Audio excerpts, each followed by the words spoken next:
বিধি বাম মম প্রতি। বিধি অর্থাৎ বিধাতা, বাম মানে বিরূপ। বিধাতা আজকে আমার প্রতি বিরূপ হয়েছেন। তা নয় তো তুমিই বলো না, কে কবে শুনেছে যে শিলা বা পাথর নাকি আবার জলে ভাসে? আমরা সবাই জানি যে রামচন্দ্র সমুদ্রের জলে পাথর দিয়েই সেতু বন্ধন করেছিলেন।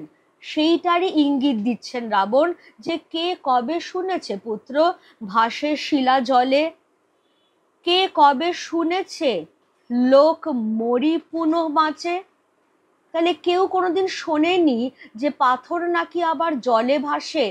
কেউ কোনোদিন এটাও শোনেনি যে মৃত মানুষ আবার পুনর্জীবিত হয়ে ওঠেন।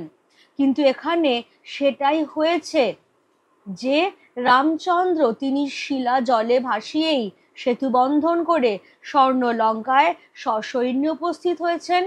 এবং শুধু তাই নয়, যুদ্ধে দুবার তিনি পরাস্ত এবং নিহত হয়ে আবার বেঁচে উঠেছেন।